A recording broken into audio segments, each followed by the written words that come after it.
بالله من الشيطان الرجيم. بسم الله الرحمن الرحيم. بسم الله الرحمن الرحيم. صدق اللہ مولانا العظیم. محترم مشائخ علماء کرام اور معزز خواتین حضرات، آج کے درس قرآن کی نشست میں ہم انشاءاللہ تعالی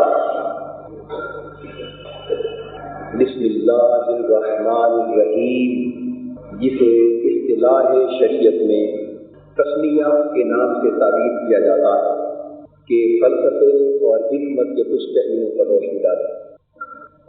بسم اللہ کے معنی اور مفہوم سے متعلق ہمارا درس قرآن انشاءاللہ تعالی کئی نشستوں پر مشتمل ہوگا. آج کی نشست میں ہم اس بات پر گفتگو کریں گے کہ بسم اللہ الرحمن الرحیم کا معنی کیا ہے، اور اس کے معنی میں جو ہم شروع کرتا ہوں یا شروع اللہ کے نام سے، یہ الفاظ استعمال کرتے ہیں جو کہ عربی کی عبارت میں اللہ رب العزت نے نہیں رکھے. اس کی حکمت اور اس کی مصلحت و فلسفہ کیا ہے؟ اصطلاح شرع میں ان کلمات کو تسمیہ کے نام سے تعبیر کیا جاتا ہے. میں ان کلمات کا سب سے پہلے ترجمہ عرض کرتا ہوں، پھر ہم انشاءاللہ اگلے کچھ مباحث کی طرف بڑھیں. بسم اللہ الرحمن الرحیم، اس کے 3 مختلف ترجمے عرض کر رہا ہوں. پہلا ترجمہ کلمات تسمیہ کا تو یہ ہے: اللہ کے نام سے مدد طلب کرتے ہوئے شروع، جو ہر ایک پر بڑا مہربان اور مومنوں پر نہایت رحم فرمانے والا ہے. انہی کلمات تسمیہ کا دوسرا ترجمہ یہ ہے کہ اللہ کے نام سے برکت طلب کرتے ہوئے شروع، جو غایت درجہ مہربان اور ہمیشہ رحم فرمانے والا ہے. تیسرا ترجمہ کلمات تسمیہ کا یہ ہے کہ اللہ کے نام کی معیت پر بھروسہ کرتے ہوئے شروع، جو ہر حال میں سراسر مہربان اور انجام کار بھی رحم فرمانے والا ہے. تو یہ جملہ بسم اللہ الرحمن الرحیم کا فعلیہ خبریہ، اور اگر فعل محذوف ابدا اشرع اور اقرع کے بجائے صیغہ امر یعنی ابدا تو شروع کر یا اقرا تو پڑھ اللہ کے نام سے، اس صیغہ امر کو اگر فعل معذوف قرار دے دیا جائے تو پھر یہ جملہ فعلیہ انشائیہ قرار پا جاتا ہے.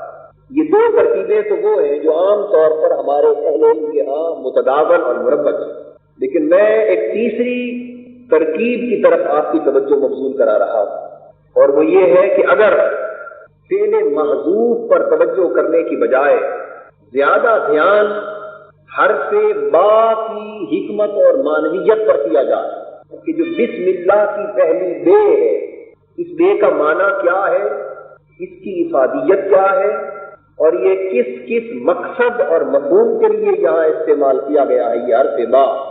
اس کی تفصیل انشاءاللہ ہم آئندہ درس میں چل کر عرض کریں گے. لیکن اگر حرف با کی افادیت پر توجہ زیادہ کی جائے تو پھر یہ جملہ فعلیہ خبریہ یا فعلیہ انشائیہ ہونے کی بجائے یہ جملہ دعائیہ بن جاتا ہے. گویا بسم اللہ الرحمن الرحیم سراسر اللہ کی بارگاہ میں دعا قرار پا جاتا ہے. بہرحال اس کے مختلف پہلوؤں پر جس طرح میں نے عرض کیا کہ ہم آئندہ درس میں انشاءاللہ بات کریں گے. اس وقت یہ بات ذہن نشین فرما لیں کہ بسم اللہ الرحمن الرحیم کے کلمات، جس کو ہم اصطلاح میں تسمیہ کہتے ہیں، یہ قرآن مجید کا ایک حصہ ہے، لیکن نہ اس اعتبار سے کہ یہ سورہ فاتحہ کا حصہ ہے، اور نہ اس اعتبار سے کہ یہ چونکہ ہر سورت کے پہلے آتی ہے لہذا ہر سورت کا حصہ نہیں. سورہ نمل میں اللہ تبارک و تعالیٰ ارشاد فرماتے ہیں حضرت سلیمان علیہ السلام کے حوالے، انہوں نے جب ملکہ سبا کی طرف خط لکھا تو یہ لکھا انہ من سلیمان وانہ بسم اللہ الرحمن الرحیم، بے شک یہ خط سلیمان کی طرف سے ہے اور یہ اللہ کے نام سے ہے جو نہایت مہربان رحم فرمانے والا۔ تو بسم اللہ الرحمن الرحیم یہ سورہ نمل کا حصہ ہو کر قرآن مجید کی ایک آیت کا حصہ قرار پایا۔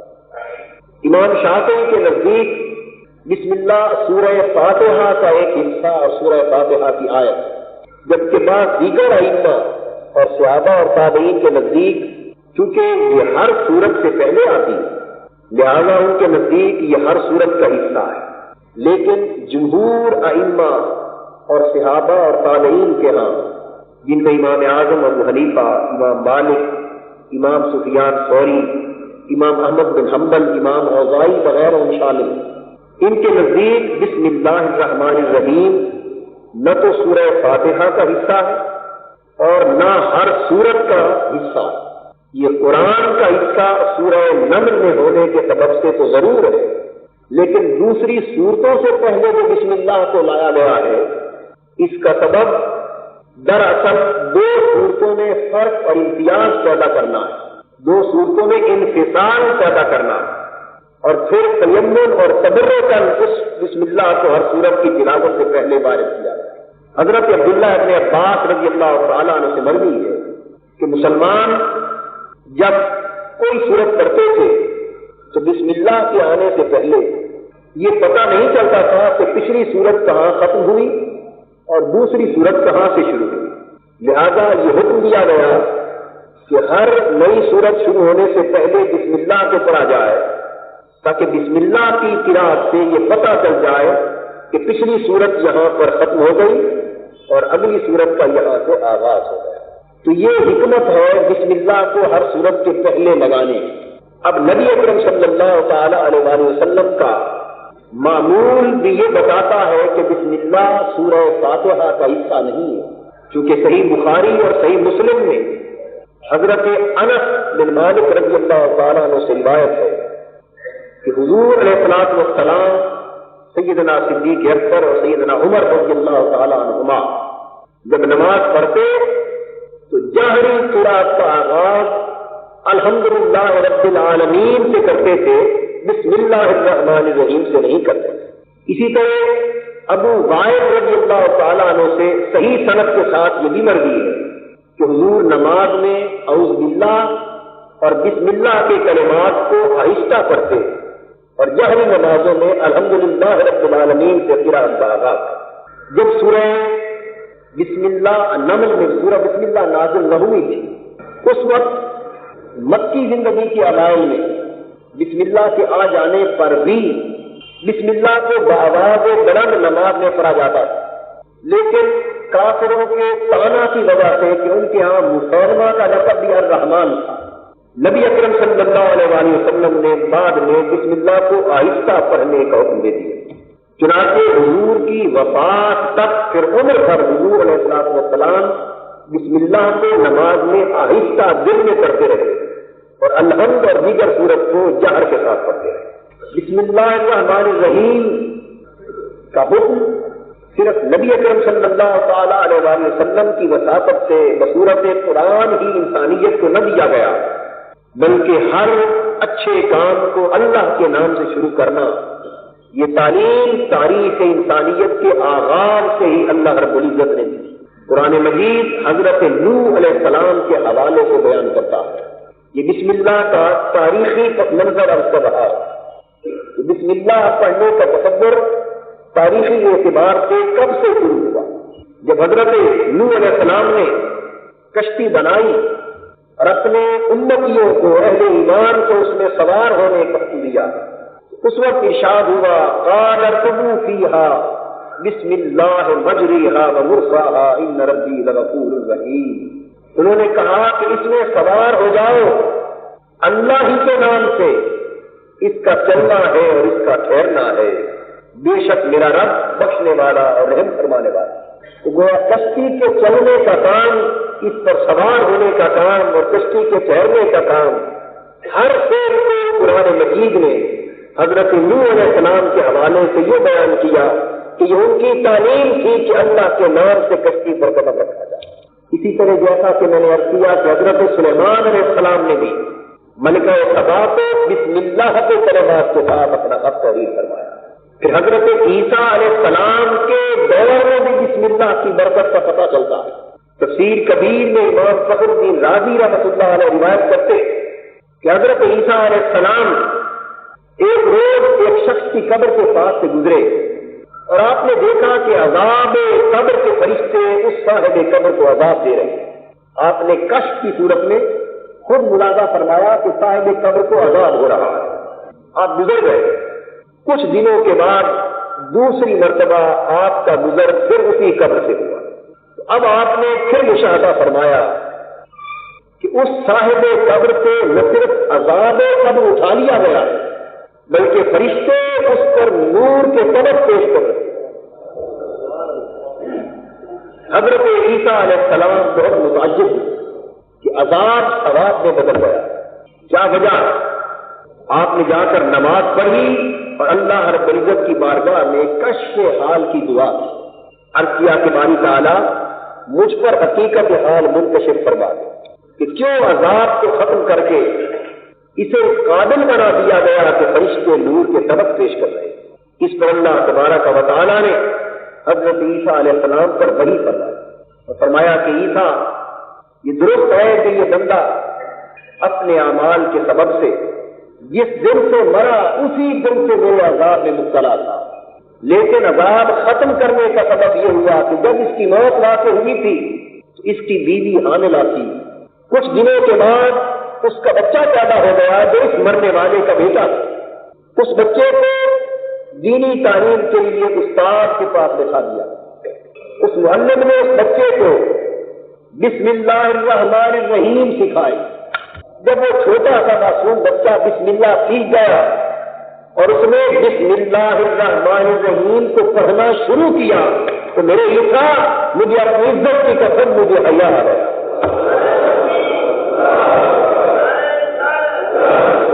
مجھے شرم آ گئی کہ اس بندے کا بیٹا زمین پر میرا نام لے رہا ہے اور میں قبر پر اس کو عذاب کر رہا ہوں.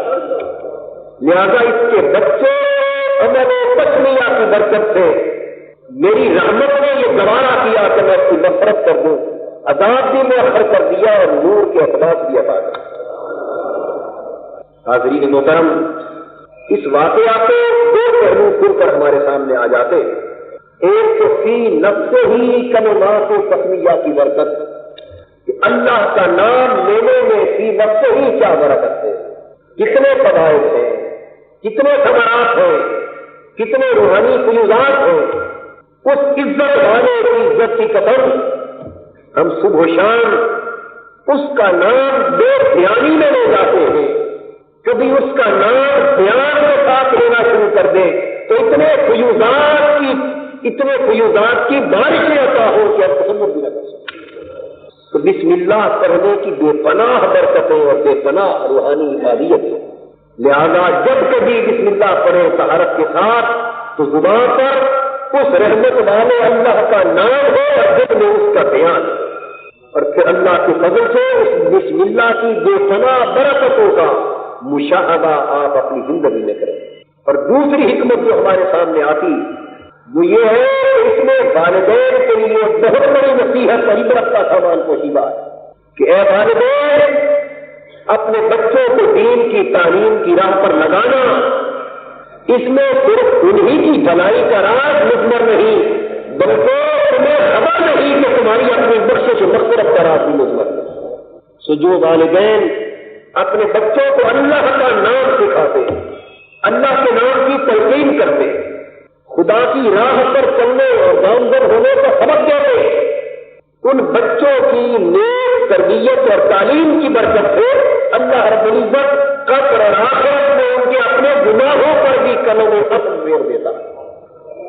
تو اپنی اولاد کو نیک راہ کی تلقین کرنا، نیک تعلیم اور تربیت کو نوازنا یہ والدین کی اپنی بخشش و مغفرت کا سبب ہے. یہی وجہ ہے کہ نیک اولاد مرنے والے والدین کے لیے سب سے بڑا صدقہ جاریہ ہے. جب تک کسی مرنے والے کا بچہ اللہ کا نام لیتا رہتا ہے، اللہ کی بتائی ہوئی راہ پر چلتا رہتا ہے اور دین کی خدمت کرتا رہتا ہے اور پھر اس کی خدمت سے دنیا والے جب تک فائدہ اٹھاتے رہتے ہیں اس لمحے تک قبر میں اور آخرت میں اس کے والدین کی بخشش و مغفرت کا سامان ہوتا ہے۔ لہذا کوشش کرو کہ آپ کی اولاد آپ کی تربیت کے سبب سے اللہ کی بتائی ہوئی صحیح راہ پر چل کر اور اللہ کا نام لینے والی اولاد ہو جائے۔ پھر نبی اکرم صلی اللہ تعالی علیہ وآلہ وسلم نے بھی لکھنے پڑھنے بولنے چلنے اٹھنے بیٹھنے یہاں تک کہ کھانے پینے کے ہر کام کا آغاز اللہ کے نام سے کرنے کو دیا۔ اور قرآن مجید میں تو یہاں تک فرمایا گیا فَكُلُوا مِمَّا ذُكِرَ اسْمُ اللَّهِ عَلَيْهِ، لوگوں اسی کھانے سے کھاؤ جس پر اللہ کا نام لیا گیا۔ اللہ کا نام جس کھانے پر لیا جائے وہ کھانا قرآن کے مطابق کھانے کے قابل ہو جاتا۔ اور دوسرے مقام پر ایک استفہام انکاری کی صورت میں کہا وَمَا لَكُمْ لَا تَأْكُلُوا مِمَّا ذُكِرَ اسْمُ اللَّهِ عَلَيْهِ، لوگوں تمہیں کیا ہو گیا ہے؟ وہ جانور اور اس جانور کا گوشت یا وہ پکا ہوا کھانا کیوں نہیں کھاتے جس پر اللہ کا نام لیا گیا؟ تو اس سے دو باتیں واضح ہو گئی۔ ایک تو ہر کھانے پر اللہ کا نام لینا اور اللہ کا نام لے کر کھانا یہ اللہ کا حکم ہوا اور حضور کی سنت ہے۔ اور دوسری بات یہ ثابت ہو گئی کہ جس جانور پر اس آیت کریمہ کا سیاق و سباق جانور کی ہبہ، جس جانور پر ہبہ کے وقت اللہ کا نام لیا گیا ہو اس جانور کے گوشت یا اس سے پکے ہوئے کھانے سے انکار کرنا قرآن کے حکم کی خلاف ورزی۔ ہم میں سے بہت سے لوگ نادانی کے سبب سے اس غلط فہمی میں مبتلا ہو جاتے کہ جب آپ اپنے والدین کے ایصال ثواب کے لیے کوئی جانور ذبح کر دیتے، کوئی کھانا پکا دیتے، لیکن ذبح اللہ کے نام پر کرتے، کھانا اللہ کے لیے صدقہ و خیرات اور اللہ کی نظر و نیاز کے طور پر پکاتے اور تقسیم کرتے، لیکن نیت یہ ہوتی ہے کہ اس صدقے کا اس خیرات کا ثواب میرا اللہ میرے والدین کو، میرے استاد کو، میرے شیخ کو، میرے بزرگوں کو اور میرے نبی پاک صلی اللہ علیہ وسلم کو، حضور کے صحابہ کو، اہل بیت کو اور اولیاء و صلحاء کو پہنچا ہے۔ جب نیت کسی بزرگ کی روح کو ثواب پہنچانا ہوتا ہے، لیکن جانور ذبح اللہ کے نام پر ہوتا ہے، کسی غیر کے نام پر نہیں ہوتا۔ کھانا اللہ کے لیے پکایا جاتا ہے، کسی غیر کی نظر اور تقرب کی نیت سے نہیں پکایا جاتا۔ تو اس کھانے کو نہ کھانا یہ سمجھ کر کہ اس پر اس کی نسبت کسی اور کی طرف کیوں ہو گئی، اس پر قرآن گرفت کر رہا ہے اور قرآن جھنجھوڑ کر کہہ رہا ہے اللہ کا نام لینے والا جب یہ جانور ذبح اللہ کے نام پر ہوا ہے تو تمہیں کیا ہے کہ تم اس کا گوشت نہیں کھاتے؟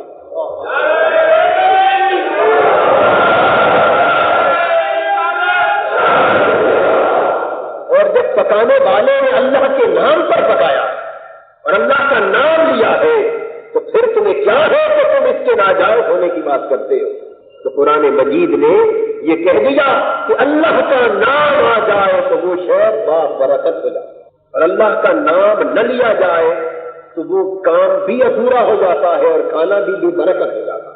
اللہ کے نام سے کسی کام کا آغاز کرنا اتنی بڑی اہمیت کی حامل چیز ہے کہ جب اللہ پاک نے اپنا قرآن اپنے حبیب پر نازل کرنے کا ارادہ فرمایا اور غار ہرا کی خلوتوں میں جبرائیل امین اس محبوب خدا کی بارگاہ میں اللہ کا سب سے پہلا پیغام لے کر آئے تو اتر تو قرآن رہا تھا، کسی غیر کی بات تو نازل نہ ہو رہی تھی، اللہ کا کلام ہی کر رہا تھا، لیکن اللہ کے کلام کو بھی اللہ کے نام سے اتارا اور کہا محبوب اقرا باسم ربک الذی خلق، محبوب پڑھ اپنے رب کے نام سے جس نے تجھے پیدا کیا، پڑھ اپنے رب کے نام سے۔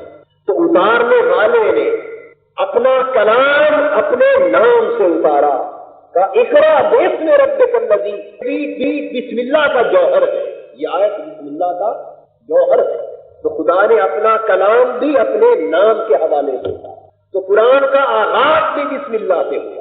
اور قربان جائیں کہ اتارنے والے نے تو اپنا کلام اپنے نام سے اتارا ہی تھا، لیکن یہاں ایک لطیف نکتہ عرض کر رہا ہوں۔ آپ نے کئی بار سنا اور پڑھا ہوگا کہ جب جبرائیل امین نے حضور کی خدمت میں یہ کہا اقرا کہ آقا پڑھیے، تو حضور نے جواب دیا کہ میں تو پڑھا ہوا نہیں یا میں نہیں پڑھتا۔ حضور نے فرمایا کہ میں کیا پڑھوں، میں تو پڑھا ہوا نہیں ہوں یا میں پڑھنے والا نہیں ہوں۔ حضور نے نہیں پڑھا۔ حضرت جبرائیل امین نے حضور کے جسم اقدس کو اذن الہی سے اپنے بازوؤں میں لے کر کچھ دبایا اور ناموس اکبر نے پھر کہا اقرا، اللہ کے محبوب پڑھیے۔ اگلے کلمات بسم ربک الذی خلق نہیں کہے تھے، یہ نقطہ سمجھنے والا، کہا پڑھیے۔ حضور نے پھر فرمایا میں پڑھنے والا نہیں ہوں۔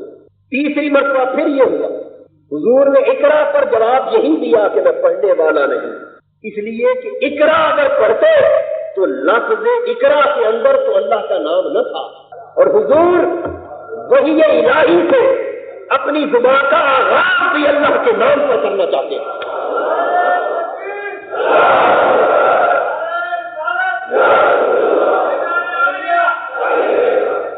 یہاں بھی ایک غلط فہمی، دیکھیے قرآن کو اور حضور کی سنت کو اگر محبت و معرفت کی نظر سے نہ پڑھا جائے تو منشا قرآن سمجھ نہیں آتا۔ اس حدیث کو پڑھ کر یہ غلط فہمی عام ہو گئی کہ حضور نے فرمایا میں تو پڑھا ہوا نہیں ہوں، حضور کو پڑھنا نہیں آتا تھا، اور 3 مرتبہ جبرائیل نے خیر منتقل کیا تو پھر حضور پڑھنے کے قابل ہوئے۔ دوستو یہ بات سمجھنے کے قابل ہے کہ وہ جبرائیل جو خود بارگاہ مصطفی کا فیض یافتہ ہے، جو حضور کی بارگاہ میں غلاموں اور خادموں کی طرح قانون حضرت سے طے کرتا ہے، جو حضور کی بارگاہ میں کبھی دہیا چلوی کے روپ میں آتا ہے، کبھی گرد آلود بالوں کے ساتھ حضور کے عرابیوں کے روپ میں آتا ہے، اور گھٹنے ٹیک کر مصطفیٰ کی بارگاہ میں بیٹھتا ہے، وہ اس قابل کہاں کہ فیض حضور کو منتقل کر سکے؟ ارے وہ تو خود حضور کی بارگاہ کے فیض کی خیرات لینے والوں میں سے، اس کا تو اپنا عالم یہ ہے کہ شب معراج جہاں اس کے اللہ کی تجلیات کے اثر سے پڑ جاتے ہیں، وہاں حضور اپنی بشریت کے سمیت مکان تک چلے جا رہے ہیں۔ وہ جبرائیل حضور کو فیض منتقل کس طرح کر سکتے ہیں؟ تو وہ حکمت کیا تھی کہ 3 مرتبہ حضور فرما رہے تھے کہ میں نہیں پڑھا ہوا، اور جبرائیل بار بار دبا رہے تھے۔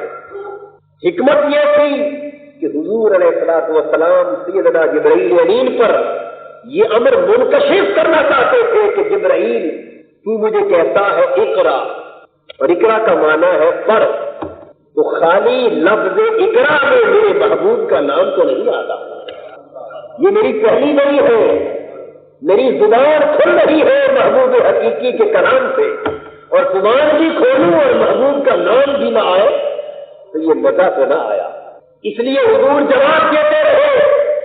جب 3 مرتبہ جبرائیل امین نے اللہ کا نام لے کر پوری آیت تلاوت کی اور کہا اقرا بسم ربک الذی خلق، پڑھیے اپنے رب کے نام سے جس نے پیدا کیا، تو مصطفیٰ کی زبان جاری ہو گئی۔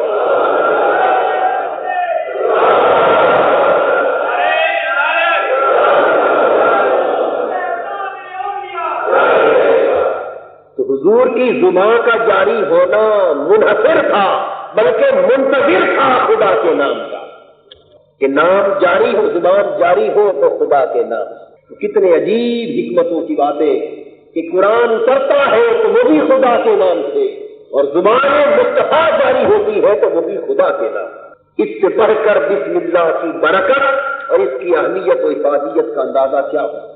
اور پھر امام فخر الدین رازی نے بسم اللہ کے ضمن میں تو یہاں تک فرمایا ہے کہ اللہ رب العزت نے اس کائنات ہست بود کے سارے حقائق و معارف آسمان سے اترنے والی 4 کتابوں میں جمع فرما دیے، اور ان 4 کتابوں کے سارے معارف و حقائق اور دیگر صحیفے جو اترے ان کے بھی معارف و حقائق قرآن مجید میں جمع ہو گئے، اور قرآن مجید کے سارے معارف اور لطائف و معالم سورہ فاتحہ میں جمع کر دیے گئے، اور سورہ فاتحہ کے سارے معالم و معارف بسم اللہ الرحمن الرحیم میں جمع کر دیے گئے، اور بسم اللہ کے سارے معارف حرف با میں جمع ہو گئے اور حرف با کی ساری معرفتیں اس کے نقطے میں جمع ہو. یہ اجمال ہے. بسم اللہ اجمال ہے اور پورا قرآن اس اجمال کی تفصیل. حاضرین محترم، اس لیے کہیں بسم اللہ پڑھنا فرض واجب ہوتا ہے، کہیں پڑھنا سنت ہے، کہیں مستحب ہے، لیکن ہر حال میں یہ برکت سے خالی نہیں ہوتا. اور اگر ایمان پختہ ہو اور خدا کی ذات پر توکل بھروسہ کامل ہو تو میں یہ سمجھتا ہوں اور اس عزت والے کی عزت کی قسم کھا کر کہہ رہا ہوں کہ کوئی مشکل ایسی نہیں جو بسم اللہ پڑھ کر دور نہ کی جا سکے، کوئی الجھن ایسی نہیں، کوئی پریشانی ایسی نہیں جو بسم اللہ پڑھ کر دور نہ کی جا سکے. اللہ رب العزت نے ہر بیماری کا دوا بسم اللہ کو بنا دیا، ہر الجھن اور ہر مشکل کا حل بسم اللہ کو بنا. اب آئیے ہم اس کی تفسیر کی طرف آتے ہیں. اب آپ غور فرمائیں کہ ان کلمات تسمیہ کو جو قرآن مجید نے بیان کیا وہ ہے بسم اللہ الرحمن الرحیم. با یہ ایک حرف ہے، حرف جار ہے، جس کا معنی ہم اگلے درس میں انشاءاللہ بیان کریں. آج بسم اللہ کی بے سے پہلے جو کچھ ہے جو بسم اللہ میں لکھا ہوا نہیں ہوتا، آج اس کی تفسیر ہوگی انشاءاللہ. اور بسم اللہ کا جو حرف بے ہے اس کی تفسیر انشاءاللہ آئندہ درس میں. اسم نام کو کہتے ہیں، اس کے بعد اللہ کا لفظ آتا ہے، پھر الرحمن کا آتا ہے، پھر رحیم کا آتا ہے. اور جب آپ ترجمہ پڑھتے کتابوں میں اور قرآن مجید کے تراجم اور تفاسیر میں تو اس میں ترجمہ یہ لکھا ہوتا ہے کہ شروع کرتا ہوں اللہ کے نام سے جو بڑا مہربان نہایت رحم فرمانے والا. یہ لکھا ہوا ہوتا ہے یا نہیں؟ شروع کرتا ہوں کا جو لفظ ہے، یہ الفاظ ہے، یہ کلمات تسمیہ میں موجود نہیں. جو ترجمہ ہم کرتے ہیں کہ اللہ کے نام سے شروع کرتا ہوں یا شروع اللہ کے نام سے، یہ بسم اللہ الرحمن الرحیم کے اندر داخل لفظی طور پر نہیں، لیکن ترجمے میں ہم کرتے ہیں. تو قاعدہ عربی زبان کا ایک ہے جو عرض کروں تاکہ آپ کو پتہ چل سکے کہ ہم ترجمے میں یہ الفاظ کیوں لاتے. پھر اس طرف آئیں گے کہ اصل عبارت جو بسم اللہ کی ہے اس میں ان الفاظ کا نہ لایا جانا، اس کی حکمت کیا ہے. کئی مرتبہ عربی زبان میں کوئی ایسا حرف اور کوئی ایسا لفظ آتا ہے جس سے پہلے کوئی فعل محذوف ہوتا، جس طرح غالباً پچھلے درس میں نے عرض کیا تھا اذ قال ربک للملائکۃ انی جاعل فی الارض خلیفہ. جب تیرے رب نے فرمایا فرشتوں سے، اذ کا معنی ہے جب، لیکن اذ جب کہیں آئے گا تو اس سے پہلے اذکر یہ محذوف ہوگا، اور اس کا معنی ہے یاد کر. جب تیرے رب نے کہا فرشتوں، تو یاد کر کے الفاظ جب کبھی اذ کا لفظ آئے گا تو اذکر یا اذکروا کے الفاظ اس سے پہلے محذوف یعنی چھپے ہوئے مانے جائیں. عبارت میں لفظاً تو داخل نہ ہوں گے لیکن معنوی طور پر ان کو داخل تصور کیا جائے. بالکل اسی طرح بسم اللہ کا جو حرف با ہے اس سے پہلے مانن ابدأ میں شروع کرتا، یا ابتدأ میں ابتدا کرتا، اشرع میں آغاز کرتا، اقرأ میں پڑھتا ہوں. یہ جو الفاظ ہیں ان کو محذوف مانا جاتا ہے. اور نحویین نے اور اہل لغت و ادب نے یہ بیان کیا ہے کہ بسم اللہ الرحمن الرحیم میں لفظاً تو یہ الفاظ نہیں آئے لیکن معنن ان کا ترجمہ کیا جائے. آپ سمجھ رہے ہیں میری بات کی جگہ؟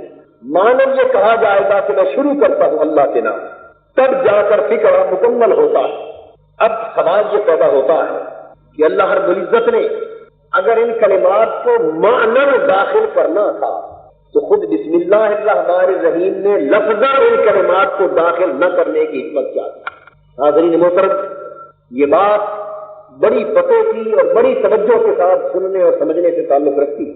اور پھر کلمات و تسمیہ کی حکمت و فلسفہ جب سمجھ میں آ جائے تو پھر یہاں قرآن کے ترجمے کا معیار بھی عرض کر دوں گا. بات یہ ہے کہ اگر ابدأ کا لفظ مثال کے طور پر لے لیں کہ میں شروع کرتا ہوں، یہ لفظ اگر بسم اللہ الرحمن الرحیم کے ساتھ لفظاً شامل کیا جاتا ہے تو اس کی دو صورتیں ممکن تھی، یا یہ بسم اللہ سے پہلے آتا یا بسم اللہ کے بعد میں آتا. تو دونوں صورتوں میں قرآن مجید نے اور اللہ رب العزت نے ان کلمات کو لفظاً شامل کرنا مناسب نہیں سمجھا، نہ بِإِسْمِ سے پہلے اور نہ بِإِسْمِ سے بعد۔ دو حکمتیں بِإِسْمِ سے پہلے ابداء یا اشراء کو بیان نہ کرنے میں ہیں، اور دو حکمتیں بعد میں بھی ان الفاظ کو استعمال نہ کرنے میں۔ تو کل 4 حکمتیں ہیں جو میں آپ کے سامنے عرض کر رہا ہوں، جن کے پیش نظر ہم اپنی ناقص سمجھ کے مطابق یہ کہہ سکتے ہیں کہ اللہ پاک نے ان الفاظ کو بسم اللہ میں شامل کیوں نہ کیا، اور اس کے علاوہ کیا کیا حکمتیں ہوں گی وہ اللہ کی ذات بہتر جانتی ہے، یا اور بلند سے بلند پر علم رکھنے والے علماء بھی سمجھا۔ دیکھیے ابداء کا جو لفظ ہے یا اشراء، میں شروع کرتا ہوں، اس میں فعل اور فاعل دونوں موجود ہیں۔ اب میں پہلی حکمت عرض کر رہا ہوں۔ ابداء کا معنی ہے میں ابتدا کرتا ہوں۔ کیا معنی ہے؟ ذرا بولیے کیا معنی ہے؟ میں ابتدا کرتا ہوں اللہ کے نام سے جو نہایت مہربان اور رحم فرمانے والا۔ اب اگر ابداء میں فعل بھی شامل ہے اور فاعل بھی شامل، میں ابتدا کرتا ہوں، میں فاعل ہو گیا، ابتدا کرنے والا، اور ابتدا کرنا یہ فعل ہے۔ اگر یہ لفظ میں شروع کرتا ہوں، یہ لفظ بسم اللہ سے پہلے لفظاً داخل کیا جاتا تو پھر عربی عبارت کے الفاظ یہ ہوتے کہ ابدأ بسم اللہ الرحمن الرحیم، یا اشرع یا ابتدئ یا اقرأ بسم اللہ الرحمن الرحیم، میں پڑھتا ہوں یا شروع کرتا ہوں اللہ کے نام سے، یہ ان الفاظ کا ترجمہ ہوگا۔ اور قرآن مجید بسم اللہ الرحمن الرحیم کے ذریعے تعلیم یہ دینا چاہتا تھا کہ لوگوں جب بھی زبان کھولو تو اللہ کے نام سے کھولو، جب بھی کوئی کام کرو تو کام کرنے سے پہلے اللہ کا نام لو، ہر کام کا، ہر فعل کا، ہر قول کا، ہر گفتگو کا آغاز اللہ کے نام سے کرو۔ تو تعلیم تو بسم اللہ کی یہ ہوتی کہ بولنا بھی ایک کام ہے، تعلیم تو یہ تھی کہ بولنے کا آغاز بھی اللہ کے نام سے کیا جائے، اور خود بسم اللہ کے الفاظ کی صورت یہ ہوتی کہ اللہ کے نام سے پہلے اپنا نام آ رہا ہوتا کہ میں شروع کرتا ہوں اللہ کے نام سے۔ تو گویا یہ الفاظ بسم اللہ الرحمن الرحیم کے خود بسم اللہ کی حکمت و فلسفہ کے خلاف ہو جاتا کہ تعلیم تو یہ تھی کہ اللہ کے نام سے پہلے سیکھنا ہو، آغاز ہی اللہ کے نام سے کیا جائے، زبان کھلے تو اللہ کے پاک نام سے کھلے۔ تعلیم تو یہ ہوتی، اور جن کلمات کے ذریعے اللہ یہ تعلیم دے رہا تھا خود ان کلمات کی حالت یہ ہوتی کہ پہلے نام لینے والے کا اپنا ذکر آتا، پھر اللہ کا نام آتا۔ تو کام کرنے والا پہلے اپنا ذکر کرتا کہ میں شروع کر رہا ہوں، پھر زبان پر لاتا کہ اللہ کے نام سے، تو اس کا ذکر پہلے آ جاتا اور مولا کریم کا ذکر بعد میں آتا۔ تو یہ الفاظ خود بسم اللہ کی تعلیم، حکمت اور فلسفے کے خلاف ہوتے، اس لیے اللہ رب العزت نے ابدأ یا اشرع کو کہ الفاظ کو بسم اللہ سے پہلے لانا مناسب رکھا۔ یہ بات آپ کو سمجھ آئی ہے نا؟ اب اسی میں دوسری حکمت ایک اور بھی، اور دوسری حکمت یہ ہے کہ جب یہ کہا جاتا کہ میں شروع کرتا ہوں اللہ کے نام سے، تو دو ہستیوں کا ذکر ہو جاتا کہ نہ ہوتا ایک آیت میں، ایک اپنا اور ایک اللہ کا، دو کا ذکر ہوتا، ایک میں شروع کرنے والے کا اور ایک جس کے نام سے شروع کیا جا رہا ہے، تو دو کا ذکر ہوتا۔ اور ادب کا تقاضا یہ ہے کہ جو بڑا ہو اس کا نام پہلے لیا جائے اور بولنے والا اپنا نام بعد میں لے، بلکہ عام آداب گفتگو کا تقاضا بھی یہ ہے کہ جب 2-3 آدمیوں کا ذکر کرنا ہو تو کہا جاتا ہے زید، بکر اور میں فلاں جگہ گئے، یوں نہیں کہا جاتا کہ میں، زید اور بکر فلاں جگہ گئے، یہ خلاف ادب ہے۔ پہلے دوسرے کا نام لینا اور بعد میں اپنا نام لینا یہ ادب کا تقاضا ہے۔ اور جب اللہ کا نام ہو تو پھر پہلے اپنا نام آئے اور بعد میں خدا کا نام آئے، یہ تو تقاضا ہے بندگی کے خلاف۔ جبکہ قرآن مجید کی تعلیم یہ تھی یا ایھا الذین آمنوا لا تقدموا بین یدی اللہ ورسولہ واتقوا اللہ ان اللہ سمیع علیم۔ اے ایمان والو، کسی کام میں بھی اللہ اور اللہ کے رسول سے پہل نہ لیا کرو، کوئی کام بھی اللہ اور اللہ کے رسول سے پہلے کرنے کی کوشش نہ کرو۔ یہ سورہ حجرات کی پہلی آیت ہے۔ شان نزول اس ادب کا یہ ہے کہ حدیث میں آتا ہے کہ کچھ لوگوں نے ایک روز عید الاضحیٰ کے موقع پر، قربانیوں کے موقع پر حضور کی قربانی سے پہلے اپنی قربانی کر، اپنے جانوروں کو حضور کے جانور سے پہلے ذبح کر لی۔ جب قربانی کر کے عیدگاہ میں پہنچے، اللہ رب العزت کی طرف سے وحی آ گئی، میرے محبوب ان لوگوں کو بتا دو کہ بے شک جانور ذبح کرنا میری خاطر ہے، قربانی دینا میری رضا کی خاطر ہے، اور قربانی سراسر میری عبادت ہے اور بہت بڑی عبادت ہے۔ لیکن محبوب ان کو بتا دے کہ ابھی قربانی تو نے نہیں دی، تو نماز پڑھ کے بعد میں دینے والا ہے، تو جو لوگ تیرے عمل قربانی سے پہلے میری خاطر قربانی بھی جاتے ہیں، میں ان کو قبول نہیں کرتا۔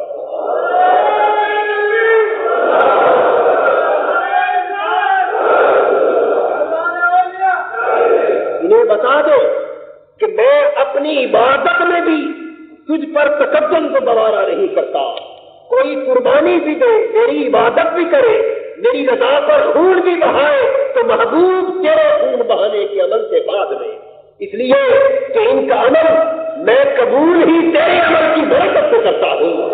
ان کی قربانیاں میری بارگاہ میں شرط قبولیت کی تیرے طرف سے آتی ہے۔ ارے جس کے سبب سے میں ان کا عمل قبول کرتا ہوں، یہ اس کے عمل سے پہلے عمل کر لے تو میں کس طرح قبول کرتا ہوں۔ حکم آیا کہ تمہاری قربانیاں واپس لوٹا دی گئی، ہماری بارگاہ میں قبول نہیں، وہ جانور ہی ذبح ہوئے، واپس جاؤ اور میرے محبوب کی قربانی کے عمل کے بعد جا کر قربانی کرو، کیونکہ ادب کا تقاضا یہ ہے کہ محبوب کا عمل پہلے ہو اور امت کا عمل بعد۔ اور بعض روایات میں حضرت عائشہ صدیقہ رضی اللہ تعالیٰ عنہ سے مروی کہ کچھ لوگ رمضان المبارک شروع ہونے سے ایک دن پہلے روزہ رکھ لیتے، اور کبھی ایسا ہوا کہ حضور کو رمضان میں روزہ شروع کرتے تو حضور سے پہلے کچھ لوگ روزہ رکھ لیتے۔ باری تعالیٰ نے فرمایا محبوب کوئی تجھ سے پہلے روزہ بھی رکھے گا تو میں قبول نہیں کروں۔ لا تقدموا بین یدی اللہ ورسولہ، ایمان والو اللہ اور اللہ کے رسول سے پہلے کسی کام میں تقدم نہ دیا، اللہ کے رسول سے آگے نہ بڑھا کر۔ اب یہ بتائیے کہ روزہ رکھنا یا قربانی دینا، اس کام کا تقدم اللہ کے فعل سے پہلے تھا یا رسول کے فعل سے پہلے؟ خدا کی ذات نے تو قربانی نہ دی تھی نہ دی، اللہ نے روزہ تو نہیں رکھنا۔ جو صحابہ نے قربانی کی تھی وہ تو حضور کے عمل قربانی سے پہلے کی تھی نا، اللہ پاک کو قربانی دینے سے پاک ہے۔ جو روزہ رکھا تھا وہ حضور سے پہلے رکھا تھا، اللہ تعالیٰ کے روزہ رکھنے کے عمل سے پہلے تو نہیں رکھا تھا۔ تو تقدم حضور کے عمل پر کیا تھا، لیکن حضور کے عمل پر تقدم کو اللہ تعالیٰ نے براہ راست بارگاہ الوہیت کی بے ادبی قرار دے دیا اور کہا کہ جو شخص میرے محبوب کی بارگاہ میں ادنا سی بے ادبی کرتا ہے وہ میرے محبوب کی نہیں بلکہ خود میری بارگاہ کی بے ادبی کرتا ہے۔ لا تقدموا بین یدی اللہ ورسولہ، جو میرے محبوب پر عمل میں تقدم لینا چاہے گا ہم سمجھیں گے کہ وہ مجھ سے آگے بڑھنا چاہتا، لے جاؤ اپنے عمل کو، یہ میرے محبوب کے عمل کے پیچھے پیچھے لاؤ تو قبول ہو جائے، آگے بڑھنے کی کوشش کرو گے تو واپس لوٹا دیا۔ تو قرآن مجید نے ادب کا تقاضا یہ سکھایا کہ محبوب کا عمل پہلے ہو اور امت کا عمل بعد۔ وہ ذات جو قربانی اور روزے جیسے عمل کو حضور سے پہلے لایا جانا گوارا نہیں کرتی، وہ ذات اپنی بارگاہ الوہیت کے ادب میں یہ کس طرح گوارا کرتی کہ بندہ اپنا نام پہلے لے اور رب کائنات کا نام بعد میں، اور کہے کہ میں شروع کرتا ہوں اللہ کے نام۔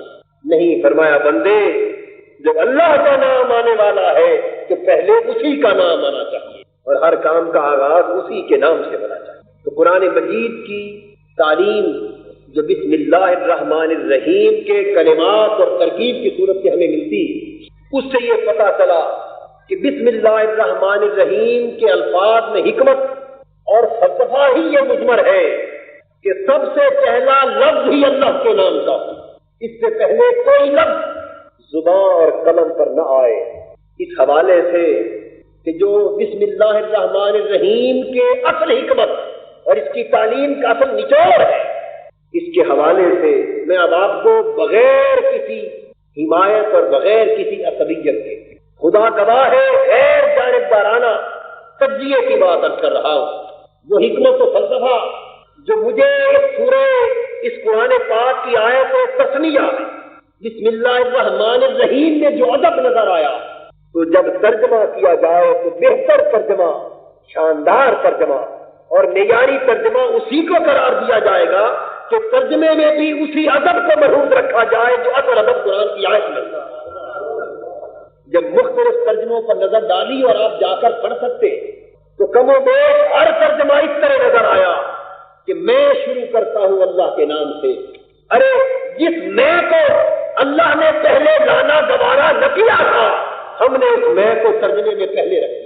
اور کبھی ہے کہ شروع کرتا ہوں اللہ کے نام سے، تو وہ فعل و فاعل میں شروع کرتا ہوں، میرا ذکر یعنی اپنا ذکر اور اپنے فعل کا ذکر، جسے اللہ نے اپنے نام سے پہلے لینا خلاف ادب سمجھتے ہوئے روک دیا. جب ہم نے ترجمہ کیا، جتنے ترجمے قرآن مجید کے اٹھا کر دیکھے، تو ہم نے ایک ترجمے میں، لفظی ترجمے میں شروع کرتا ہوں کہ الفاظ کو اللہ کے نام سے پہلے رکھ دیا. تو وہ ادب جو اس تسمیہ کے کلمات کا تھا، جو ادب خدا کی ذات اپنے بندوں کو اپنی بارگاہ کے لیے سکھا رہی تھی، وہ ادب ترجمے میں آ کر پیش نظر نہ رہا. یکایک میری نظر اعلیٰ حضرت مولانا شاہ احمد رضا خان کے ترجمے پر پڑی.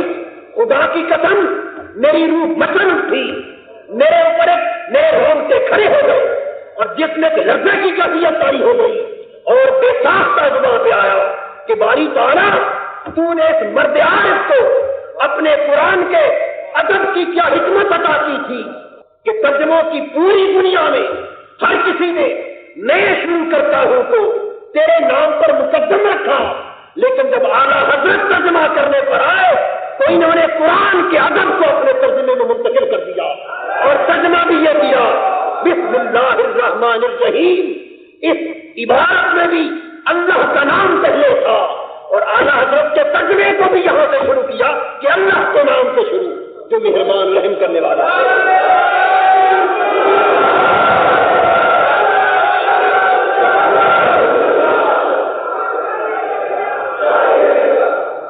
اور یہ بات میں آپ کو بیٹو بے لاگ اور دو کر رہا ہوں، یہ سوچنے سمجھنے سے یہ حکمتیں نہیں آتی. یہ اللہ کی واہب ہوتی ہے، یہ اس کی عطا ہوتی ہے.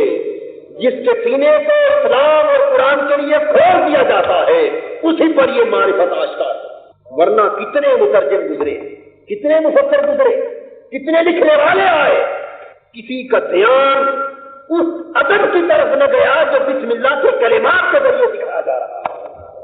کہ اگر میں شروع کرتا ہوں اس کو اللہ کے نام سے پہلے لانا تقاضا ادب کے مطابق ہوتا تو پھر خود ابد و کلمہ بسم اللہ میں شامل کیوں نہ کیا جاتا.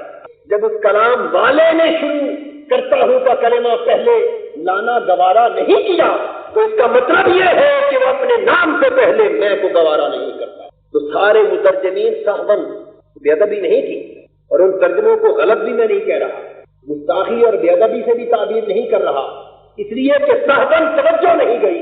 لیکن جب سینے پر پردے اٹھ گئے، آشکار ہو گئے قرآن کے معارف، اور اس صاحب کلام نے اپنے قرآن کے ادب کا کرینہ سینے میں منتقل کر دیا، تو پھر ترجمہ کرنے والے کی توجہ ادھر چلی گئی اور اس نے ترجمہ بھی کیا تو اللہ کے نام سے شروع کیا.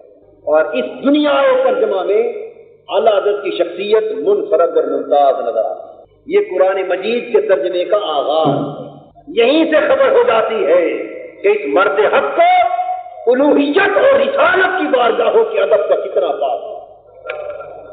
اور سچ بات یہ ہے کہ ادب کے بغیر کچھ بھی نصیب نہیں. اب یہاں دوسرے نقطے کی طرف آپ کی توجہ مبذول کراؤں، وہ یہ کہ ٹھیک ہے میں شروع کرتا ہوں کہ کلمات بسم اللہ سے یا اللہ کے نام سے پہلے لائیں، تو اس میں تو بے ادبی مضمر تھی اس لیے پہلے نہیں لائے گئے. لیکن اللہ کا نام لینے کے بعد ان کلمات کو لانے میں کیا ہے؟ یوں کہہ دیا جاتا کہ اب جس طرح ترجمے میں ہے کہ اللہ کے نام سے شروع، یوں کہہ دیا جاتا کہ بسم اللہ ابداؤ یا اشرعو یا ابتدئ، اللہ کے نام سے میں شروع کرتا. اگر اللہ کے نام کے بعد ان کلمات کو رکھ دیا جاتا تو پھر کیا حرج؟ اس کی بھی دو حکمت ہے. اللہ کے نام سے پہلے ان کلمات کو نہ لانا یہ تو تقاضائے ادب اور تقاضائے حکمت تھا. اور اللہ کے نام کے بعد بھی بسم اللہ میں شروع کرتا ہوں کہ کلمات کا نہ لایا جانا یہ تقاضائے بندگی. پہلے فعل کو حذف کرنا تقاضائے ادب تھا اور تقاضائے حکمت تھا، اور بعد میں فعل کو حذف کرنا تقاضائے بندگی ہے. اور وہ اس طرح کہ جب یہ کہا جاتا کہ بسم اللہ ابدا، اللہ کے نام سے میں شروع کرتا تو شروع کرتا ہوں کہ الفاظ میں یعنی شروع کرنے والا یا نام لینے والا خود شروع کرنے کے فعل کا فاعل بن جاتا کہ میں شروع اللہ کے نام سے میں شروع کرتا. تو شروع کرنے کے فعل کا فاعل کون ہوا؟ بتائیے نا. فعل کی نسبت اپنے طرف ہوئی نا کہ میں شروع کرتا.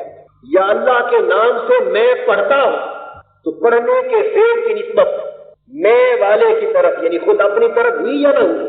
خدا کی ذات نے بندے کو یہ بات سمجھائی کہ میرے بندے، یہ کہنے والا کہ میں شروع کرتا ہوں تیری میں ہے کیا؟ تو کیا شے ہے؟ کیا تو کوئی کام شروع کرنے کے قابل ہے؟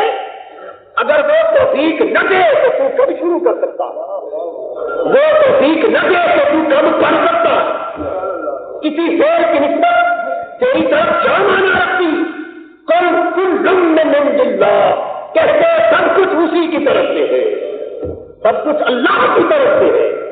تو بسم اللہ الرحمن الرحیم کہنا اور نہ میں کا ذکر کرنا نہ شروع کرنے کا ذکر کرنا یہ امر کی طرف اشارہ ہے کہ بندے پڑھ اور شروع کر اللہ کے نام سے، اور توفیق بھی اسی کی سمجھ اور فائل بھی اسی کو سمجھ. فعل کی نسبت کسی سطح پر اپنی طرف نہ کر کہ کہیں تجھے یہ گمان نہ ہو جائے کہ یہ پڑھنے والا میں ہوں، یہ میرا کمال ہے، کرنے والا میں ہوں. نہیں، تیرا کرنا بھی اسی کے سبب سے ہے، پڑھنا بھی اسی کے سبب سے ہے. جب تیری حرکات و سکنات، تیری موت و حیات، تیرا اٹھنا بیٹھنا، تیرا بولنا، تیرا تکلم، تیرا سکون، تیرا ہر فعل، ہر قول، ہر کلام، الغرض تیری زندگی کے ہر لمحے کی ہر حرکت جب صرف اسی کے سبب سے ہے، وہ چاہے تو تو بولے، وہ چاہے تو تو نہ بولے، وہ چاہے تو تو زندہ رہے، وہ چاہے تو زندہ نہ رہ سکے. جب اس کے سوا تیرا ہے ہی کچھ نہیں تو پھر اس کا نام لے کر یہ کہنے کا مطلب کیا ہوا کہ میں شروع کرتا ہوں؟ نہیں، وہی سب کچھ ہے، اسی کا نام لے، اپنے نام کو بچا لے.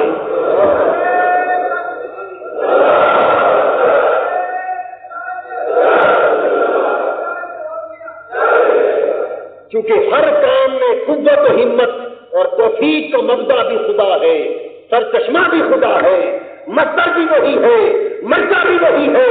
توفیق آتی بھی اسی سے ہے، جاتی بھی ادھر سے ہے. وہ جسے توفیق دے وہ پڑھے، جسے توفیق نہ دے وہ پڑھ نہ سکے. جب اس کے بغیر اور اس کی توفیق کے بغیر تیری زبان تک نہیں ہل سکتی تو تجھے حق کیا ہے کہ کہے کہ میں پڑھتا ہوں؟ ارے اسی کا نام ہے جس کی توفیق سے پڑھائی ہو رہی ہے. یہ ادب بندگی سکھایا جا رہا ہے. اللہ اکبر. بسم اللہ نے بندگی کے سارے راز کھول کے رکھ دیے. بندے تو سمجھتا کیا ہے؟ کسی فعل کی نسبت اپنی طرف نہ کر، کسی فعل کی نسبت اپنی طرف نہ کر. میں عرض کر دوں، بندگی کا مقام ہی یہ ہے کہ بندہ خود کو اس کی بارگاہ میں جا کر معلوم پائے، اس کی بارگاہ میں جا کر معلوم پائے. اس لیے باری تعالیٰ نے اس امر کی طرف توجہ کرائی کہ بندے کسی سطح پر خود کو فائل نہ سمجھ. اور بندہ جب اللہ کی بارگاہ میں قرب حاصل کرتا ہے تو قرب کا ایک مقام یہ ہوتا ہے جس کو قرب نوافل کہا جاتا ہے. یہاں پر بندہ جو فعل صادر اس سے ہوتا ہے اس میں فعل کی نسبت اپنی طرف کرتا ہے، خود کو فائل سمجھتا ہے. پھر قرب فرائض کا مقام آتا ہے، اس میں فائل اس کو سمجھتا ہے اور خود کو اعلیٰ سمجھتا ہے، خود کو عجب اور ذریعہ سمجھتا ہے. لیکن قرب جب نوافل اور فرائض کے مقامات سے بلند ہو کر اللہ کی بارگاہ میں دونوں بین قربین کے درجے کو پہنچتا ہے تو پھر بندہ کسی شعر میں نہ آنا رہتا ہے نہ فائل رہتا ہے، ہر لحاظ سے بندہ فانی ہو جاتا ہے اور بندہ صرف اسی کا نام لیتا ہے۔ تو جب بندہ ہر شعر میں نسبت اپنی طرف سے ختم کر ڈالے اور ہر شعر کی نسبت صرف اسی کی طرف کرے، وہ مقام سمجھ لیجیے کہ بندگی کے کمال کا مقام۔ اس لیے وہ لوگ کہ جو کرامات کے طور پر جن سے مردہ زندہ ہونے کی کرامت صادر ہوتی، آپ نے کتابوں میں پڑھا کہ بعض اولیاء نے تم بےنی میرے حکم سے اٹھ جا، مردے کو یہ کہا اور مردہ زندہ ہو گیا، اور بعضوں نے کہا کہ تم بإذن اللہ، اللہ کے حکم سے اٹھ جا۔ بعض دوست یہاں اعتراض کرتے ہیں کہ اولیاء کرام سے بعض اولیاء کو اور حضرت پیران پیر دستگیر رحمت اللہ تعالی علیہ تم بےدنی کا کہنا منقول ہے کہ میرے حکم سے اٹھ جا، اور حضرت عیسیٰ علیہ السلام جب مردوں کو زندہ کرتے تو وہ تم بإذن اللہ کہتے، اللہ کے حکم سے اٹھ جا۔ تو کیا معاذ اللہ ان کا درجہ رتبہ حضرت عیسیٰ سے بھی بلند ہوگا کہ یہ اپنے حکم سے زندہ کر رہے ہیں اللہ کے حکم سے؟ یہ مغالطہ ہے اس مقام بندگی کو نہ سمجھنے کے سبب سے۔ تم بےدنی کہنا کہ میرے حکم سے اٹھ جا، یہ بندگی کا نچلا مقام ہے، اور جب بندہ اس مقام سے آگے نکل جاتا ہے تو پھر اپنی نسبت کو چھوڑ کر تم بإذن اللہ کہہ کر مردوں کو زندہ کرتا ہے، اللہ کے حکم سے اٹھتا ہے۔ یعنی جب بندہ بندگی کے کمال پر پہنچتا ہے تو پھر کی نسبت اپنی طرف نہیں بلکہ اللہ کی طرف کرتا ہے۔ یہ وجہ ہے کہ سیدنا غوث العظم نے ابتدائی حال میں تم بإذنی کہا مردے زندہ ہوئے، لیکن جب کوئی انتہا کو پہنچا تو تم بإذنی کہنا چھوڑ دیا، تم بإذن اللہ کہتے ہو۔ اور یہ تینوں حالتیں اللہ پاک نے حضور علیہ الصلوۃ والسلام کے حوالے سے بھی واضح کی۔ دیکھیے فرمایا ما رمیت اذ رمیت ولکن اللہ رما۔ میرے محبوب حضور نے کنکریاں ماری اور کافر اندھے ہو گئے۔ قرآن نے کہا ما رمیت، محبوب وہ کنکریاں تو نے نہیں ماری، وہ کنکریاں تو نے نہیں ماری۔ اس میں شعر کی نسبت حضور کی طرف نہیں کی جا رہی۔ اذ رمیت جو تو نے ماری تھی، یہاں سے نسبت حضور کی طرف کر دی۔ اذ رمیت یہ قرب نوافل تھا، وما رمیت یہ قرب فرائض تھا، اور تیسرے درجے پر فرمایا ولکن اللہ رما، وہ جو کچھ کنکریاں ماری گئی وہ تو اللہ نے خود ماری، اللہ نے ماری۔ نہ اعلیٰ حضور کا ہاتھ رہا، نہ نسبت حضور کی طرف رہی۔ لوگوں نے مارتے ہوئے تو حضور کو دیکھا، لیکن قرآن نے کہا کہ میں واقعہ یہ ہے کہ مار خدا رہا، ولکن اللہ رما، وہ کنکریاں تو خدا نے ماری۔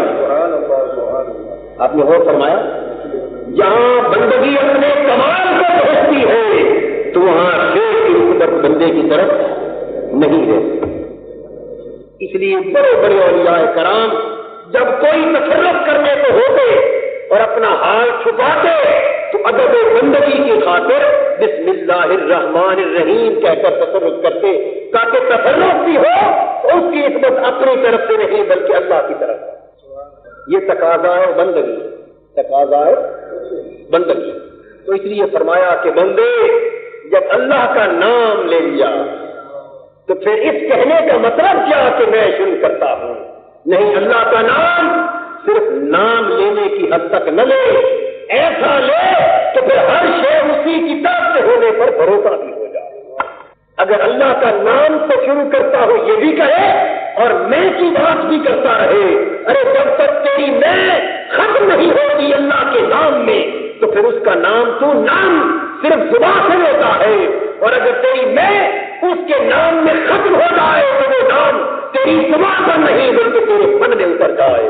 اور جب خدا کا نام بندے کے ظاہر سے بندے کے باطن میں اتر جاتا ہے، حلق سے بندے کے دل میں آ جاتا ہے، باہر سے اندر کو آ جاتا ہے، تو پھر میں نہ باہر رہتی ہے نہ اندر رہتی ہے، پھر ہر کہیں اسی محبوب کے جلوے کا پرواہ ہوتا ہے۔ بات یہ ہے کہ ایک تو یہ کہا کہ ہر کام کو شروع کرنے سے پہلے اللہ کا نام لے، اللہ کا نام ایسا لے کہ ساتھ تیرا اپنا نام نہ ہو، اسی کا نام لے، ساتھ میں کا اشتراک نہ ہو۔ اور یہاں ایک اور ادب بندگی سکھاتی، حضور نے ایک پابندی لگائی، فرمایا یہ بندگی کا ایک اور رخ اجاگر کرتا ہے۔ فرمایا کہ بسم اللہ معلوم ہے نا ہر کام سے پہلے پڑھی جاتی، لیکن پابندی لگا دی کہ ہر نیک کام سے پہلے پڑھی جائے، بد کام سے پہلے نہیں۔ جب کوئی گناہ کرنے لگے تو بسم اللہ سے شروع نہ کرے، غلط کاری کو بسم اللہ سے شروع نہ کرے، نیک کام اللہ کے نام سے شروع کر، اور بدکاری ہو تو وہ نہ کر، لیکن خدا نہ خواستہ صادر ہونے لگے تو وہاں اللہ کا نام نہ لے۔ اس میں حکمت کیا مضمر ہے؟ حکمت یہ ہے کہ یہ بندگی کا ایک اور تقاضا ہے۔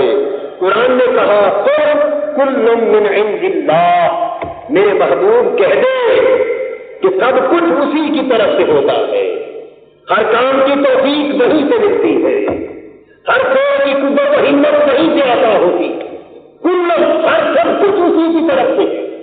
یہ تو ہے امر واقعہ، لیکن بندے تیری بندگی کا تقاضا یہ ہے کہ ما اصابک من حسنۃ فمن اللہ وما اصابک من سیئۃ فمن نفسک۔ بندے اگر کوئی نیکی کرے تو یہ کہہ کہ یہ اللہ کی طرف سے ہوئی، اور خود سے کوئی گناہ ہو جائے تو کہہ کہ یہ میری طرف سے ہوا۔ یہ بندگی کا اصل تقاضا ہے کہ یوں توفیق تو ہر کام کی اللہ کی طرف سے ہوتی ہے، لیکن وہ تیرا آقا ہے، تو اس کا غلام ہے۔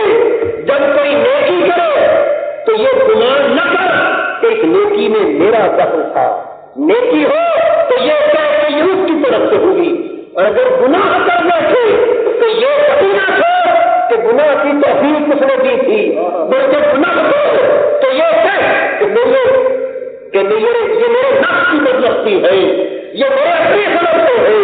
گناہ ہو تو اپنی طرف منسوخ کر، نیکی ہو تو اپنے مولا کی طرف منسوخ کر۔ اور یہ بندوں کا تقاضا ہے کہ غلام آقا سے ایسا تعلق رکھے کہ اگر اس سے کوئی اچھائی کا کام ہو جائے، عقل اور دانش مندی کا کام ہو جائے، اس سے کوئی بڑائی کا کام ہو جائے، اور آقا اور مالک خوش ہو کر غلام سے کہے کہ میرے غلام، میرے بندے، تو نے بہت اچھا کام کیا، تو دوستو غلامی کا تقاضا یہ ہے کہ وہ یہ نہ کہے کہ ہاں میں نے بہت اچھا کام کیا، بلکہ ہاتھ جوڑ کر کہے حضور میرا کچھ نہیں، یہ بھی آپ کا صدقہ ہے، یہ آپ کی توفیق سے کیا، یہ بھی آپ کا کام ہے۔ آقا اگر نیکی کا کہے تو تم نے نیکی کی، تو بندہ جواب میں کہے نہیں میرے مولا یہ پوری کرم کیا تو ہوئی، اور اگر غلطی کر بیٹھے اور غلطی میں اس کا ارادہ نہ بھی ہو تو کوئی پوچھے غلطی کیوں ہوئی تو بندہ کہے کہ یہ میری طرف سے ہوئی۔ تو گویا بسم اللہ کو نیک کام پر پڑھنا اور برے کام پر نہ پڑھنا، اس کے میں حکمت یہ مضمر ہے کہ نیکی ہو تو مولا کی طرف منسوخ کر، بدی ہو تو اپنی ذات کی طرف منسوخ کر۔ حاضرین محترم، اس کے اندر یہ جو حکمت اللہ رب العزت نے میں کے خود کو ختم کرنے کی مضمر رکھی ہے، یہی حکمت الحمدللہ رب العالمین کے اندر۔ دیکھیے سورہ فاتحہ کا پہلا لفظ کیا ہے؟ الحمدللہ رب العالمین، جس کا ترجمہ ہے تمام تعریفیں اللہ کے لیے ہیں جو سارے جہانوں کا رب ہے۔ اب کوئی بتائیے تعریف کرنے والا ہوگا تو تعریف ہوگی، بھائی کوئی زبان ہلے گی تو حمد بھی ہوگی، اور اگر زبان نہ ہلے تو حمد کہاں سے ہو؟ کوئی تعریف کرنے والا نہ ہو تو تعریف کہاں سے ہو؟ تو یہ بھی کہا جا سکتا تھا کہ ہر تعریف کرنے والے کی تعریف اللہ کے لیے ہے، لیکن یہ تعریف کرنے والے کی بات نہیں تھی، کہا الحمد، ہر تعریف اللہ کے لیے ہے۔ کہ اگر یہ کہہ دیا جاتا کہ اے حامد، حمد کرنے والے تیری ہر تعریف اللہ کے لیے ہے، تو شاید نادان بندے کو یہ خیال آ جاتا کہ میں تعریف کرتا ہوں تو اس کی بڑھائی بیان ہوتی ہے۔ فرمایا بندے تو یہ غلط فہمی میں مبتلا نہ ہو میری بات تیری تعریف کی وہ بات نہیں، تیری زبان ہلے یا نہ ہلے پھر ہر تعریف میرے لیے ہے، یہ نہ کہ تو میری تعریف اللہ کے لیے ہے، بلکہ کہا جائے کہ ہر تعریف اللہ کے لیے ہے۔ وہ بندے کو بندگی کا جو سبق دکھا وہ سکھایا کہ جو کام بھی کرو اس کام سے اپنی میں کے بت کو پاش پاش کر ڈالے۔ اور پھر آخری حکمت بعد میں بھی ابدا یا شروع کرتا ہوں کا لفظ نہ لانے کی یہ تھی کہ چونکہ ابدا میں انحصار سارا میں پر کہ میں شروع کرتا میں کرتا۔ چوتھی حکمت اس میں یہ تھی کہ دیکھ بندوں تجھ کو یہ بات سکھائی جا رہی ہے کہ پہلے بھی وہی ہے آخر بھی وہی ہے، ظاہر بھی وہی ہے باطن بھی وہی ہے، هو الاول والآخر والظاہر والباطن وهو بكل شيء علیم۔ پہلے بھی وہی تھا اور سب سے آخر بھی وہی رہے گا، ظاہر بھی وہی ہے اور باطن بھی وہی، اور وہی ہر شے کو جاننے والا۔ للہ الامر من قبل ومن بعد، ہر امر اور ہر حکم اللہ کے لیے ہے، پہلے بھی اور بعد میں۔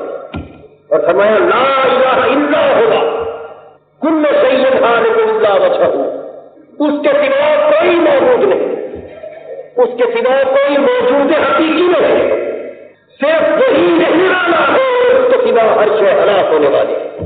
قرآن مجید نے یہ تصور دے کر فرمایا کہ بندے جب پہلے بھی وہی ہے اور آخر بھی وہ ہے، جب ظاہر بھی وہی ہے باطن بھی وہی ہے، قبل بھی وہی ہے بعد بھی وہی ہے، اور صرف رہنے والا وہی ہے، اور اس کے سوا ہر کوئی حالے کو معذور ہے، تو بندے جب بسم اللہ پڑھ تو اس شان سے پڑھ کہ صرف اس کے ہونے کی خبر ہو اور اس کے سوا ہر شے کے حالے کو معذور ہونے کا پتہ چلے۔ تو بسم اللہ کے کلمات کائنات اور انسان کی بے ثباتی کا درس دے رہے ہیں۔ پوری بسم اللہ میں دیکھیے یا اللہ ہے یا اللہ کا نام ہے، یا اللہ کی ذات ہے یا اللہ کی صفات ہے، نام بھی اللہ کا، ذات بھی اللہ کی، صفات بھی اللہ کی۔ پوری بسم اللہ یہ بتا رہی ہے کہ بندے اول سے آخر تک جو کچھ ہے یا اس کی ذات کی چلنا گئی ہے یا اس کی صفات کی چلنا گئی ہے، ظاہر میں بھی وہی ہے باطن میں بھی وہی ہے۔ جب ہر سو ہر جگہ ہر کہیں اول و آخر اور ظاہر و باطن ہر حال میں صرف وہی ہے، اور تو بے ثبات ہے، تو حادث ہے، تو معدوم ہے، تو قادر ہے، تو پھر اللہ کا نام یوں ہے کہ یہ سب ہو جائے کہ اسلام کا عقیدہ یہ ہے کہ وجود حقیقی وہ ذات ہے اور جو کوئی ہے وہ اس کے دم سے ہے، وہ چاہے تو کوئی ہو وہ چاہے تو وہ نہ ہو۔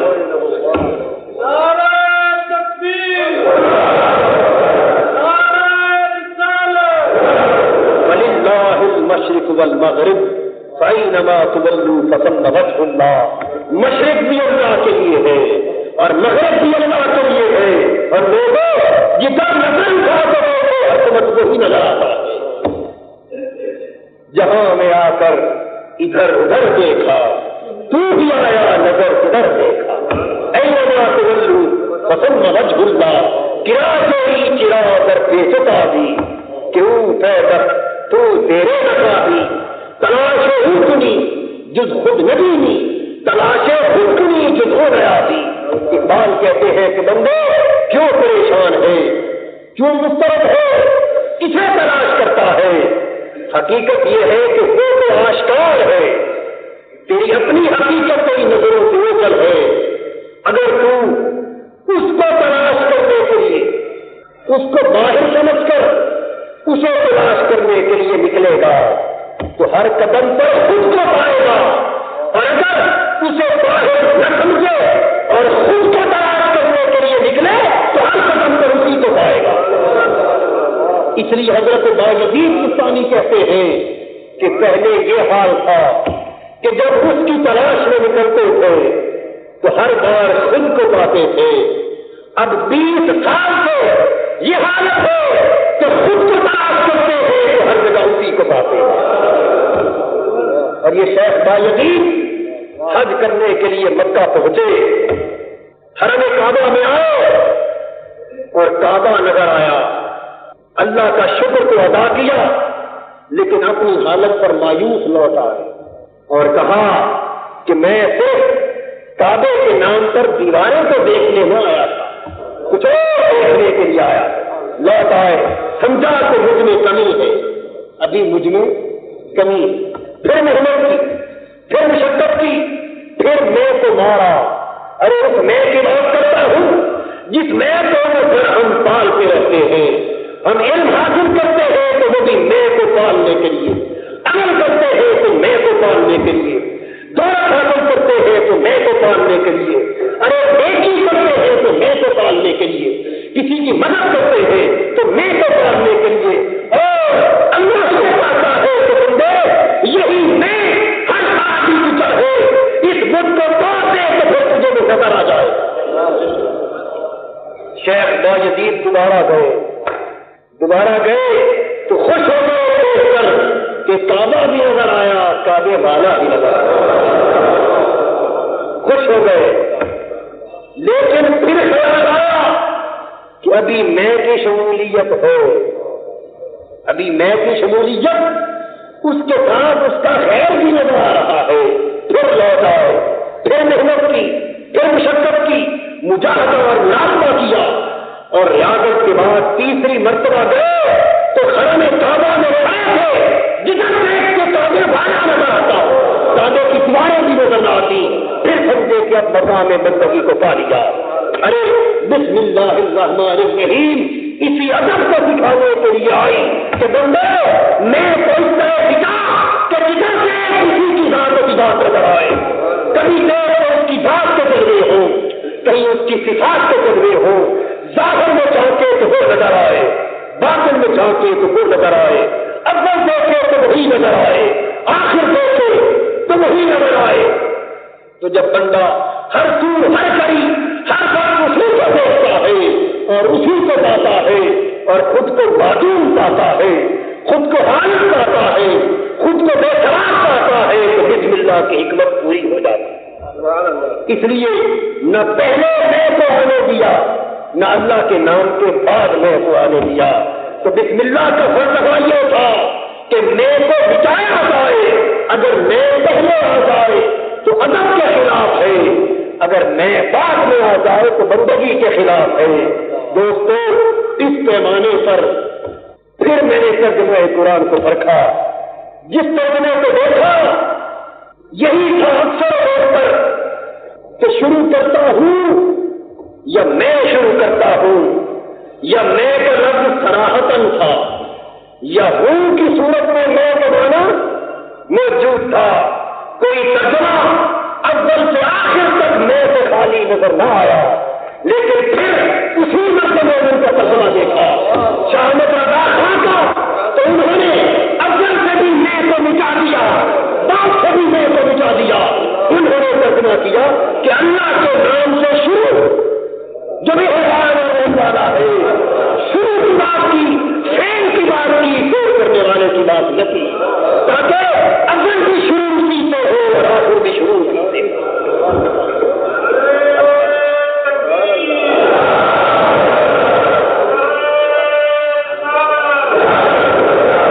اللہ تبارک و تعالی ہمیں قرآن پاک کا فہم اور معرفت عطا کرے اور اس کے سکھائے ہوئے آداب کو اپنے تن من تن ہر شے میں اتار دینے کی توفیق عطا کرے۔ وما علینا الا البلاغ۔